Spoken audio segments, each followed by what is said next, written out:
In 2008, capitalism died. I described the new system we live in as bankruptocracy, the rule by bankrupt banks that have the political power to effect a constant tsunami of money coming from the financial sector and from working people into the bankrupt banks.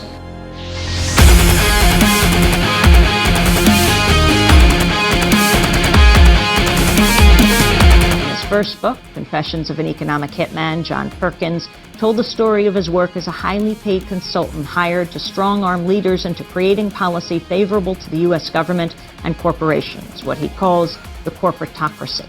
John Perkins says he helped the U.S. cheat poor countries around the globe out of trillions of dollars by lending them more money than they could possibly repay, and then taking over their economies. It's fair to say that since World War II, we economic hitmen have managed to create the world's first truly global empire.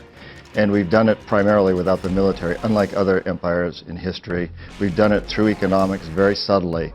This empire that we've created really has an emperor, and it's not the president of this country. The president serves, for short periods of time.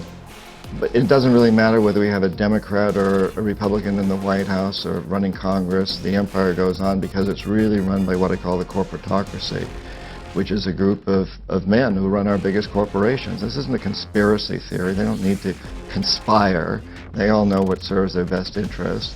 They are the power behind this. And so if we want to turn this around, we have to impact them very strongly, which means that we have to change the corporations, which is their power base. One of the features of contemporary economic systems is what's called imposing flexibility in labor markets. That's considered a wonderful thing. Labor markets are supposed to be flexible. It's a fancy way of saying you don't know when you go to sleep at night whether you have a job tomorrow morning. And that contributes to efficiency. Anybody who's taken an economics course understands that you get more efficiency if people have no security. They don't know what's going to happen to them tomorrow. And then you can move them around. It's just like a tool. And this is the big revelation. So the market system right now is a massive, coercive, soft slavery system. It is merely an extension of the abject slave systems of the past that deeply exploited anyone they could find, really. It was never really race-based. It simply had to do with any manner of political arrangement to justify exploitation of people for the benefit of others. They own everything. They own all the important land. They own and control the corporations. They've long since bought and paid for the Senate, the Congress, the state houses, the city halls. They got the judges in their back pockets, and they own all the big media news, all the big media companies, so they control just about all of the news and information you get to hear. They got you by the balls. They spend billions of dollars every year lobbying to get what they want. Well, we know what they want. They want more for themselves and less for everybody else. But I'll tell you what they don't want.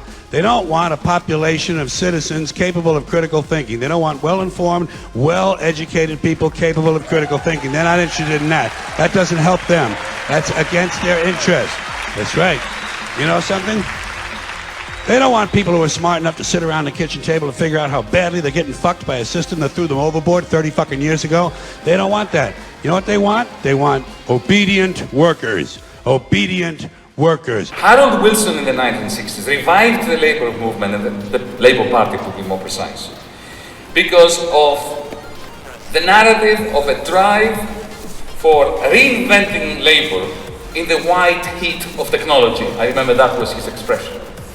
We need to go back to this idea, except that we should replace the white heat of technology with the cool breeze of decentralizing disruptive technologies. We want to change the way banking is done. Really? Great. Let me tell you about Bitcoin. Open, decentralized, permissionless innovation, completely without borders. Identity and KYC? Won't do it, can't do it, that's not a bug, it's a feature. Control? No, can't do it, that's not a bug, that's a feature. You want disruption? Here you go. Radical disruption. Completely decentralized money with no borders. Well, calm down there, Che Guevara.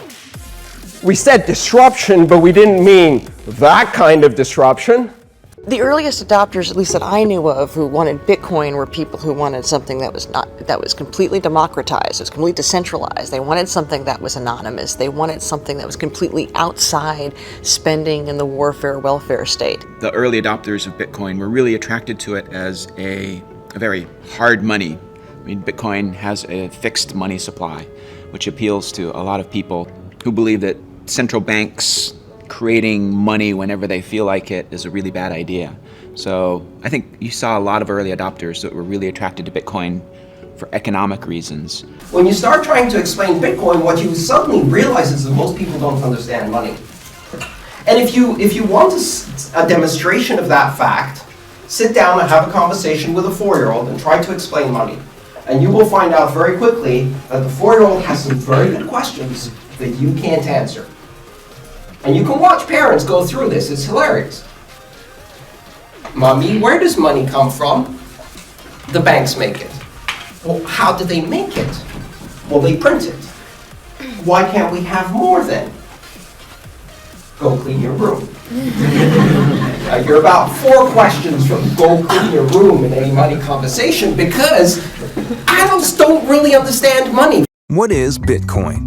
Bitcoin is the first decentralized digital currency. Bitcoins are digital coins you can send through the internet.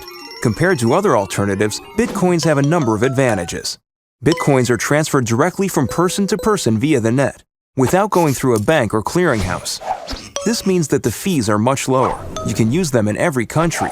Your account cannot be frozen, and there are no prerequisites or arbitrary limits. Let's look at how it works.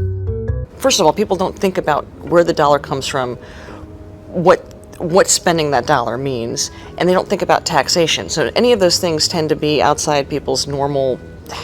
Why would you think about that when you're buying the bag of potato chips? There's no reason to. But if you're philosophically aware of these things, how we create empire and how the U.S. is able to occupy so many, how can it afford financially to occupy so many countries, then you start thinking, how am I participating in this system? And that's by spending the Federal Reserve note. So for a lot of people, for them, it's about living their values. They want to use a peace dollar, and for them, the Bitcoin is working. Until and unless the labor movement and the left manages to inspire these people who don't care about us and who don't care about collective action and for whom progressive politics, a kind of anarchistic streak in them, is all about the decentralizing power of technology, of information technology, of the internet. Unless we manage to form an alliance with them to make this their home, to embrace disruptive technologies, we will fail. George Orwell said that you could imagine the future as a boot stepping on a human face over and over forever. I don't think that's true, and I don't think that's going to be true because of folks like you. For example, WikiLeaks, they're engaged in political speech, and the banks and MasterCard, they've terminated service. We have the IRS targeting political opponents for political speech. And people wonder why they might want to have anonymity. It's very difficult to exercise your speech if you don't have the ability to transact. And so what we're seeing with Bitcoin is money has literally become speech. Bitcoin can deliver banking services not by banking the unbanked, but by debanking all of us. Bitcoin can do that either under the flagship title Bitcoin or under whatever other name we want to plaster on to make it more palatable. But the underlying invention of a completely decentralized protocol for doing money is here.